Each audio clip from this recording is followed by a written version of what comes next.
Bienvenue dans un nouvel épisode les amis. Dans cet épisode, on ne va pas parler science de l'entraînement et on ne va pas aborder tous les aspects techniques qu'on aborde d'habitude. Dans cet épisode, dans un premier temps, j'aimerais partager avec vous quelques idées de snacks que j'utilise qui me permettent de me contrôler et de ne pas consommer trop de cochonneries à la fin de chaque repas. J'utilise le terme cochonnerie entre guillemets ici, vous m'aurez compris. Et dans un deuxième temps, on va répondre à la question suivante.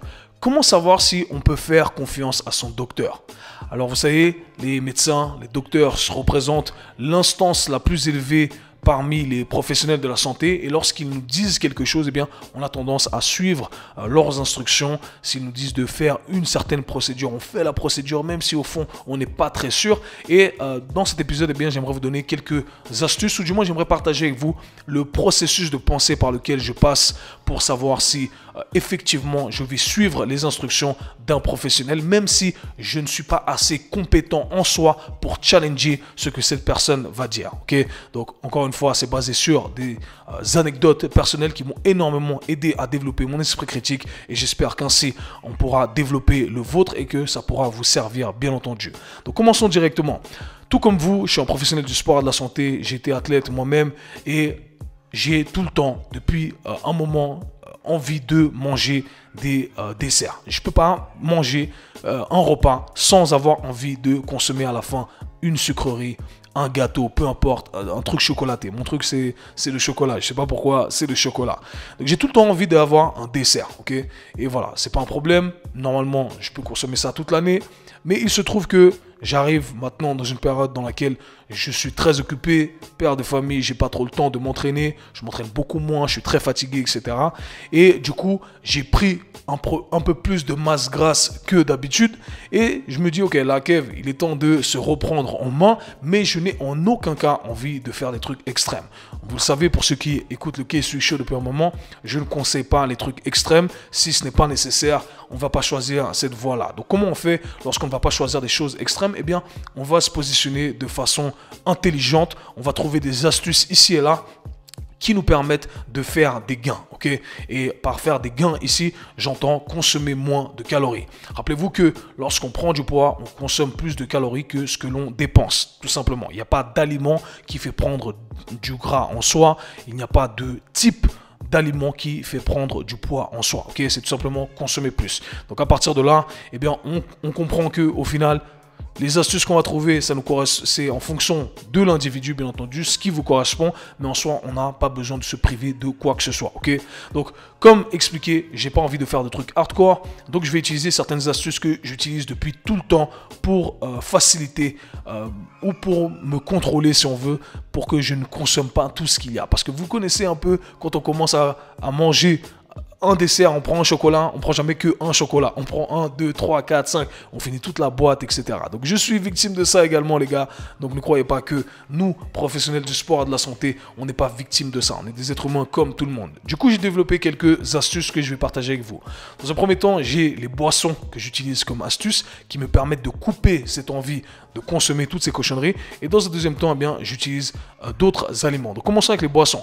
Un truc que j'aime utiliser, c'est consommer des boissons chaudes à la fin de mon repas. Dès que je finis mon repas, directement, c'est là où j'ai cette envie de manger des cochonneries, du chocolat, des gâteaux, etc.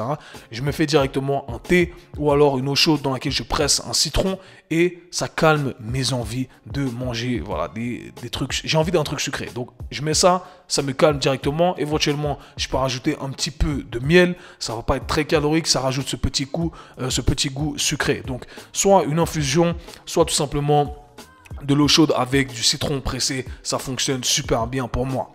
Ensuite, j'aime utiliser les sodas qui n'ont aucune calorie. Ok, en l'occurrence, mon truc, c'est le Coca Zéro. Vous allez entendre plein de gens vous dire, oui, mais si vous consommez ça, vous allez avoir des cancers, etc. Ok, les gars, ok, restons réalistes ici. Si 90% du temps, 90% du temps, on fait les trucs bien, on prend soin de sa santé, on va pas mourir en consommant un Coca Zéro chaque dîner, ok? Donc, soyons réalistes ici, ne vous faites pas avoir avec tout ce qu'on dit, ok? Si la plupart du temps, on fait les trucs bien, Voilà, il faut vivre. Et si on fait un échange entre manger 5 donuts et prendre un Coca Zéro parce que ça calme ses envies de vouloir manger tous les chocolats, ben hey, c'est vite vu, ok? Donc le Coca Zéro, moi c'est mon truc, franchement, ça me calme à fond, ça apaise mes envies. Je mets un Coca Zéro avec des glaçons, ça fonctionne super bien. En fait, toutes ces astuces-là je les ai mises en place, ça fonctionne avec moi parce que ça me permet quelque part d'arnaquer mon corps. Donc, quand je bois mon Coca Zéro, c'est comme si j'avais cet apport en sucre quand on consomme un soda de base. D'accord, il y a cette boisson gazifiée et voilà, ça arnaque tout simplement mon cerveau. Je ne saurais pas vous expliquer pourquoi, mais ça fonctionne très bien. Coca Zéro à la fin de chaque repas, pour moi, c'est franchement un truc qui marche à chaque fois. Donc, Coca Zéro, God bless Coca-Cola. Non, je peux pas dire ça parce que je crois qu'ils font des trucs pas très bien. Mais anyhow, pour moi, ça fonctionne. Ensuite, j'aime bien consommer des fruits. Les fruits, franchement, c'est l'astuce qui fonctionne à fond. Et c'est hallucinant que il y ait des professionnels de la santé et du sport qui vous disent de ne pas manger des fruits le soir, tout simplement parce que les fruits, ça fait grossir, soi-disant, ça ne fait pas grossir, ok? J'ai déjà expliqué ça maintes fois, je ne vais pas m'attarder là-dessus. Mais quoi qu'il en soit, eh bien, si on venait à faire un échange entre les fruits et les donuts, encore une fois, eh bien les gars, c'est vite vu encore une fois. Donc l'idée, encore une fois, c'est simplement de réduire sa consommation calorique toute la semaine. Donc moi, ce que j'aime bien consommer, c'est les pommes et les poires. Dans un premier temps, tout simplement parce qu'il y a cet aspect croustillant, si on veut, cet aspect croquant. Et encore une fois, mon but, c'est d'arnaquer mon cerveau quelque part. Quand je croque dans une pomme, eh bien, c'est comme si je croquais dans un biscuit quelque part. Ne me demandez pas pourquoi, il y a cet aspect sucré. Personnellement, je suis rassasié, ça calme mes envies, pomme, poire, ça fonctionne très très bien, ok? Donc à la fin de chaque repas, je me fais ça, combinaison avec un Coca Zéro éventuellement ou avec un thé et tout le monde est content. Un autre snack que j'aime bien utiliser, c'est de couper des oranges, d'accord? Donc pas de jus d'orange, je coupe l'orange en des moitiés, comment on dit ça? Non, des quarts d'orange et j'épluche l'orange et je consomme ça. Une orange, ça représente environ même pas 100 calories et du coup, ça, franchement, c'est assez rassasiant, c'est juteux. Et tout le monde est content. C'est sucré également. Donc oui, c'est sucré, mais rappelez-vous, le but c'est de consommer moins. Donc si je me retrouve à consommer une orange qui fait moins de 100 calories versus un donut qui fait 300 calories, si j'accumule ça sur toute la semaine, ok, vous faites la différence, ça fait une différence de 200 calories par jour, x 7, vous l'aurez compris, vous faites ça x 2, et si vous faites ça pour votre repas du midi et le repas du soir, vous l'aurez compris, voilà, c'est comme ça qu'on perd du poids. Aussi simple que ça, ok? Tout ça, ce sont des astuces qui vous permettent de perdre du poids sans changer de trucs énormes, ok? Et si c'est vraiment trop dur pour vous, si vous avez vraiment toujours envie de cet aspect sucré à la fin de votre repas, vous avez besoin d'un dessert. Moi, j'aime bien les Ferrero Rocher, les gars. Je sais pas si vous veulent sponsoriser le podcast, mais Ferrero Rocher, c'est mon truc. Et du coup, au lieu de consommer 10 Ferrero Rocher, parce qu'avant j'avais du mal à me contrôler, eh bien je peux simplement consommer 2 Ferrero Rocher avec une pomme, avec un Coca Zéro. Et on fait une combinaison de toutes ces astuces. Et personnellement, moi, ça me permet de réduire ma consommation calorique, ce qui fait que je perds de la masse grasse sans faire des trucs de ouf, sans être frustré. Ok? Donc le message derrière tout ça, c'est utiliser les astuces que vous voulez utiliser, celles que je viens de partager.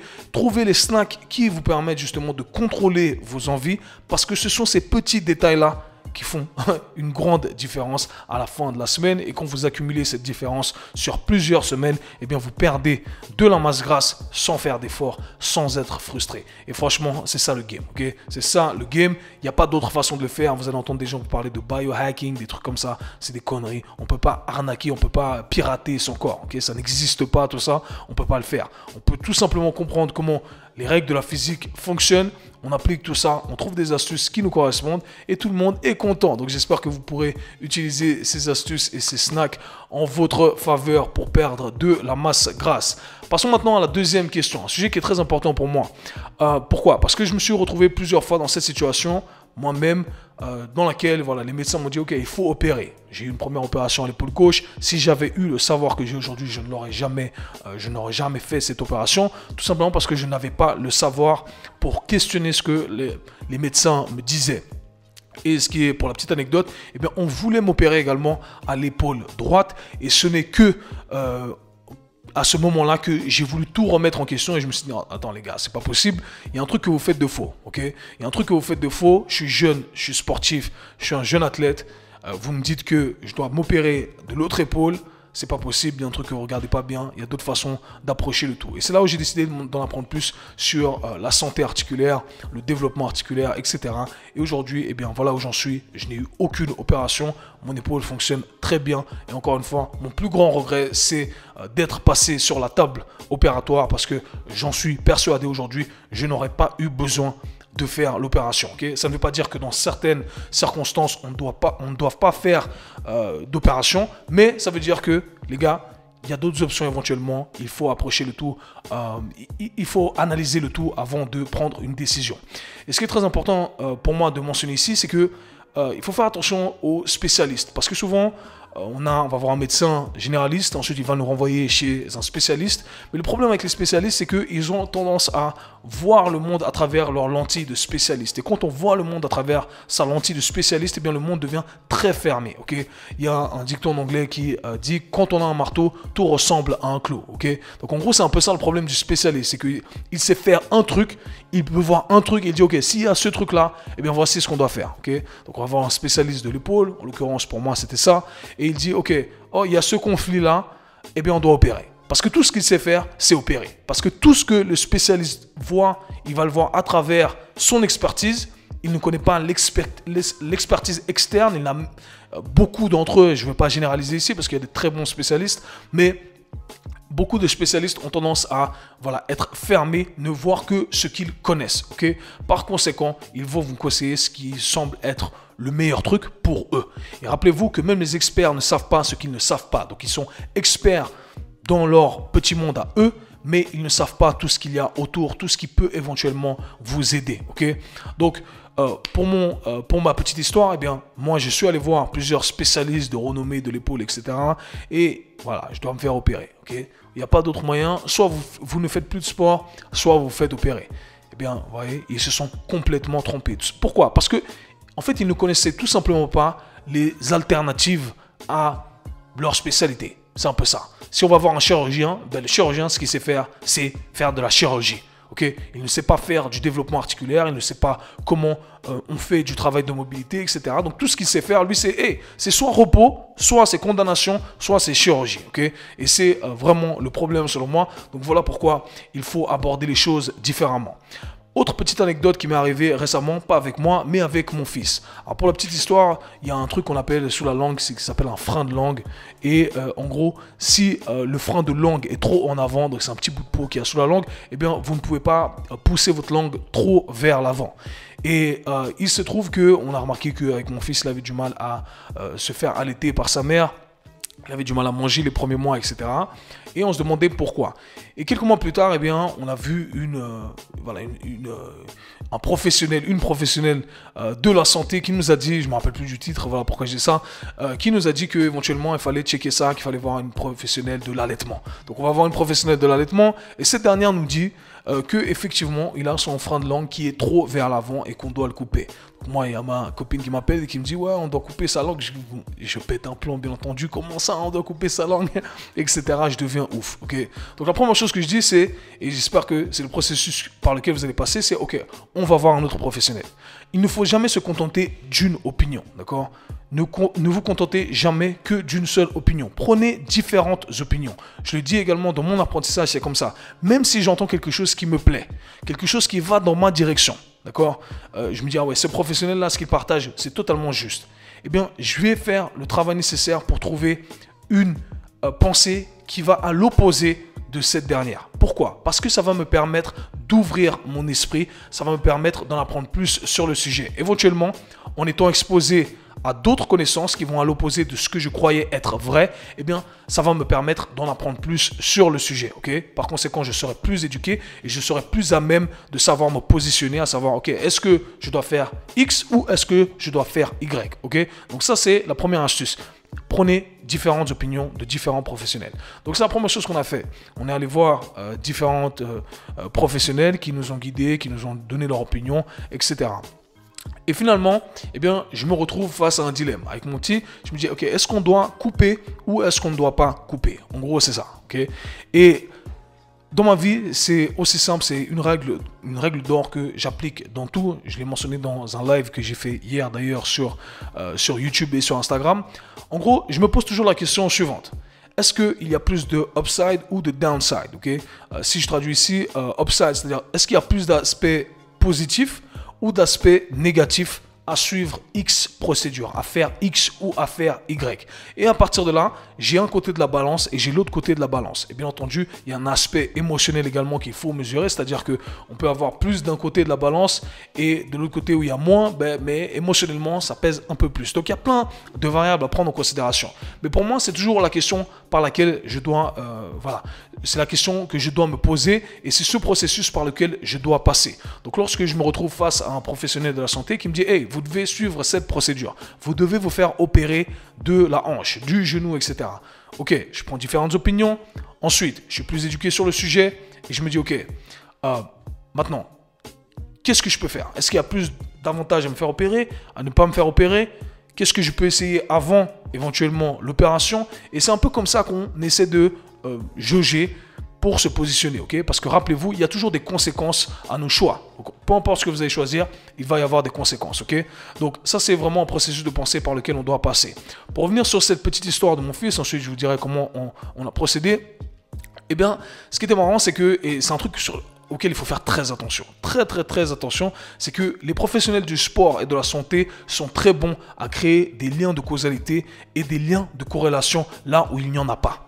Et c'est d'ailleurs, encore une fois, un shameless plug ici, pour mon programme Mentorship, dans lequel le premier module, j'y ai consacré toute mon énergie pour expliquer, pour développer l'esprit critique des coachs et des thérapeutes qui vont se former auprès de moi, ok? Parce que justement, c'est une grosse erreur qu'on fait dans cette industrie. On crée des liens de causalité et des liens de corrélation là où il n'y en a pas. Donc en l'occurrence, avec mon petit, ce qui s'est passé, c'est qu'on va voir cette professionnelle encore une fois. Elle nous dit que si on ne coupe pas, eh bien, éventuellement, voilà ce qui va se passer avec lui. Il va développer des tensions au niveau de sa nuque. D'ailleurs, c'est pour ça qu'il a des tensions au niveau de la nuque. On ne sait pas comment il découvre ça, mais anyhow, il ne va pas pouvoir bien s'exprimer. Lorsqu'il va parler pendant longtemps, eh bien, il va avoir des douleurs à la mâchoire, etc. Et du coup, on voit le chirurgien qui fait cette procédure et qui nous dit oui, écoutez, on a coupé même la langue l'autre jour, ce frein de langue à un patient qui avait 60 ans, qui traînait des douleurs à sa nuque depuis des années. Les gens qui ont ça ne peuvent pas bien parler pendant plus de 20 minutes, ne peuvent pas bien faire ci, ne peuvent pas bien faire ça, ont des douleurs là, ont des douleurs là, ok? Et ce qui est marrant, c'est qu'à chaque fois, ces professionnels arrivent à trouver des raisonnements qui sont plus ou moins logiques pour les gens qui n'ont aucune connaissance sur le sujet. Donc encore une fois, on peut vous faire croire n'importe quoi avec une logique, ok? Je peux vous le dire ici, si vous écoutez des gens qui vous disent que la Terre est plate, ils vont vous sortir des explications qui sont totalement cohérentes. Okay? Et il faut faire attention à ça, parce que ça peut paraître logique, mais ce n'est pas parce que ça paraît logique que c'est juste. Okay? Et ça, c'est très dangereux quand on crée ces liens de causalité et de corrélation. Donc nous, en tant que parents, lorsqu'on entend tout ça, eh bien, forcément, on a peur, on flippe, on se dit, ok, qu'est-ce qu'on fait? Okay? Est-ce qu'on coupe? Est-ce qu'on coupe pas? Moi, en l'occurrence, pour mon épaule, c'était pareil. Soit je ne fais plus jamais de sport, soit je fais l'opération. Mais je sais que j'ai fait une opération par le passé, l'épaule gauche, et elle n'est pas revenue à 100%. Au contraire, j'ai eu d'autres problèmes, etc., etc. Donc, c'est là où, vraiment, il est très difficile de se positionner. Par chance, pour revenir sur cette histoire, eh bien, il se trouve que j'ai lu quelques recherches avant de voir cette professionnelle. Et du coup, j'en ai appris un peu plus sur le sujet, bien entendu. Mais, encore une fois, très vaguement, je n'ai pas consacré des années, bien entendu. Donc, je ne suis pas un expert. Par contre, ce qui était intéressant, c'est que on distingue 4 catégories de cette pathologie, si je peux appeler ça comme ça. Okay? Et en gros, moi, j'étais entre l'étape 1 et 2. Donc moi-même, ma personne, moi, Kevin, il se trouve que j'ai un frein de langue qui est trop en avant. Okay? Donc si je me base sur leur on-dit, eh bien, normalement, je devrais avoir des tensions à la nuque. Je devrais avoir des problèmes à m'exprimer. Pas de chance les mecs, c'est vraiment pas un de mes problèmes, ok? Loin de là, je peux parler pendant des heures, je n'ai aucune douleur à la mâchoire, etc. Enfin bref, tout ça pour vous dire que j'ai eu la chance d'être une de ces personnes qui qui a été diagnostiqué avec l'un des cas les plus graves, si on veut, entre guillemets, mais qui ne souffre de aucun de ces conséquences, de ces symptômes qu'il retrouve à chaque fois. Okay? Et donc, je me retrouve face à ce chirurgien, je lui dis un instant, s'il vous plaît, est-ce que vous pourriez analyser ma langue? Et moi, je savais très bien quelle était la réponse. Il me regarde et me dit, ah ouais, effectivement, vous avez entre 1 et 2. Et je lui dis, c'est marrant parce que j'ai aucun problème de ceux que vous avez mentionnés. Elle me dit, ah, vous n'avez pas de douleur à la nuque, vous n'avez pas de douleur au dos. Je dis, j'ai rien du tout. Rien du tout. Donc tout ça pour vous dire qu'au final, on crée des liens de causalité là où il n'y en a pas. Okay? Et encore une fois, ces gens-là sont conditionnés à voir leur monde à travers leurs lentilles. On aura créé des liens de causalité, des liens de corrélation. On aura donné des noms. Et ils se marient à ces noms-là. Ils se marient à toutes ces connexions qu'on a créées, qu'on a préétablies. Et du coup, ça crée beaucoup de problèmes. Et nous, lorsqu'on n'est pas éduqué sur le sujet, eh bien entendu, on ne sait pas où se situer. Donc voilà, petite histoire pour vous dire que, les gars, soyez critiques. Soyez critiques face à l'information qu'on vous présente. Comment être critique? Prenez différents avis. Des avis qui s'opposent. Okay? Faites votre propre recherche. Cherchez des anecdotes personnelles. C'est ce que j'ai fait. Je me suis dit, hey, moi, j'ai un frein de langue qui est trop vers l'avant. Okay? Donc, moi, ça ne m'a jamais posé aucun problème. Jamais. Maintenant, écoutez quand même le raisonnement de chacun. Et à partir de là, l'étape finale. Et on se dit, ok, est-ce que j'ai plus d'aspects positifs à le faire ou d'aspects négatifs à le faire? En l'occurrence, pour l'histoire avec mon fils, eh bien, on regarde les aspects positifs. Quels sont les aspects positifs? Il va pouvoir mieux s'allaiter, il va pouvoir mieux manger, sa langue va être plus libre de bouger, donc son expression va éventuellement s'améliorer, pas forcément, mais éventuellement. Maintenant, on regarde les aspects négatifs. J'ai fait ma recherche là-dessus éventuellement. Eh bien, on voit que négativement, il n'y a pas trop d'aspects négatifs au final. Il n'y a rien de très grave, mis à part le fait qu'il peut y avoir une infection, etc., etc. Comme dans toute procédure où on se coupe, ok, vous pouvez vous couper et avoir une infection. Donc au final, ce que je veux dire, c'est que j'ai fait mon calcul mathématique rationnel et je me dis, ok, comment je me positionne maintenant? Maintenant que j'ai toutes les informations, comment je me positionne? Et c'est comme ça que je vous invite à analyser le tout, parce que je sais qu'il y a énormément de personnes qui m'écrivent sur Instagram et qui me disent, ok, qu'est-ce que je dois faire? Est-ce que je dois me faire opérer? Mon médecin me dit que je dois arrêter complètement le sport, que je dois suivre cette procédure, X procédure, Y procédure. Voilà, c'est ça, je vous ai donné le plan à suivre et à partir de là, vous devez faire votre travail parce qu'au final, c'est votre santé, peu importe le contexte, on parle de vous, on parle de votre avenir, on parle de vos articulations, on parle de peu importe, mais c'est à vous de prendre la décision et prendre la décision avec tous les éléments qu'on peut récolter. Donc j'espère que cet épisode pourra vous aider, un peu différent des épisodes qu'on fait d'habitude, mais je me suis dit que ça allait être important de partager ces petites histoires en espérant qu'elles pourront vous aider. Dans tous les cas les amis, nous on se parle très bientôt. Peace.